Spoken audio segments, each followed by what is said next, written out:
I'm Christian Schaefer with your WMAR 2 News update. 516 Marylanders have now died from the coronavirus after another 30 deaths were reported on Monday. And after 2 straight days of a drop in the daily cases, on Monday, 854 new infections were reported. So there's now 13,684 people who've tested positive for the coronavirus in Maryland, with senior living facilities some of the hardest hit areas. And another 2 residents of the Pleasant View Nursing Home in Carroll County have died, bringing the total number of deaths there to 26. 82 other people at that facility in Mount Airy have tested positive, as have 39 staff members there. 1 resident of another nursing home, Autumn Lake Healthcare in Kent County, has died. 11 other people from that nursing home in Chestertown have tested positive for the coronavirus, including 1 person who is now in the hospital. 3 staff members have also been infected from that nursing home there in Kent County. The state of Maryland has purchased tens of thousands of coronavirus tests from a company in South Korea. Governor Hogan made that announcement about the $9 million deal on Monday, and then the governor's office released these photos showing the governor and First Lady Yumi Hogan at BWI on Saturday after that Korean Air flight from South Korea delivered the kits. That is the first Korean Air flight ever to land at BWI. No passengers on board, just the crew and those 500,000 coronavirus tests. Yumi Hogan is the first South Korean-born First Lady in American history. Governor Hogan says she was instrumental in getting that deal done. Now, at his news conference last night, President Trump said Governor Hogan did not need to get those tests from South Korea and that he must not have understood that federal laboratories are available in Maryland. The president did not say whether those labs actually have tens of thousands of tests available at those labs. Barbershops and hair salons in Maryland can reopen, but only to serve first responders, military personnel, and other essential workers. They must maintain social distancing, which means you'll have to make an appointment, no walk-ins, and only 1 customer will be allowed at the establishment at any one time. The customer and the staff member must wear facial coverings, and the establishment has to keep information on file for each customer in case a staff member ends up testing positive for COVID-19. Workers also have to clean and disinfect the area after serving each customer.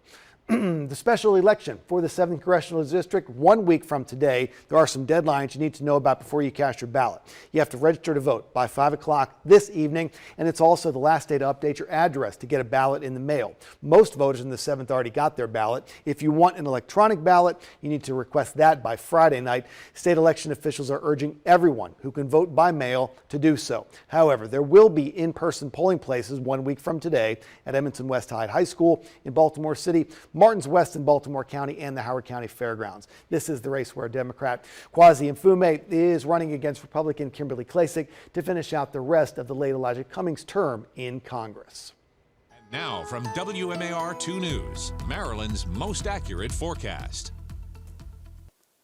And we are tracking some strong to severe thunderstorms for today. Breezy conditions and also temperatures that will stay below average once again. We'll go up and then we'll go right back down as we work our way in through tomorrow. So we'll start you out with the severe weather that we do have that potential coming in here as we head more towards the early morning afternoon hours. As we continue through the rest of today, we will start to see some changes in the forecast, but the changes will come more in the way of the breezes and also the cooler temperatures. In the meantime, we do have that severe weather outlook, and we are in a slight risk and a marginal risk. So on a scale of 1 to 5, we're in a 2 and we're in a 1.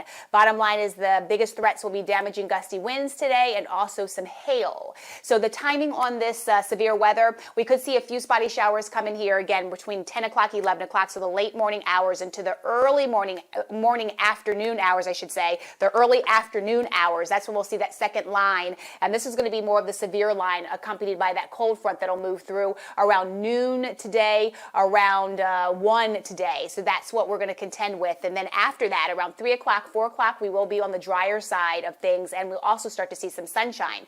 Once again, behind that cold front, though, those winds are going to get quite gusty. We'll gust today up to about 25, 30 miles an hour, and they'll stay that way even as we head into your tomorrow as well. So breezy today, breezy tomorrow, that will be the name of the game.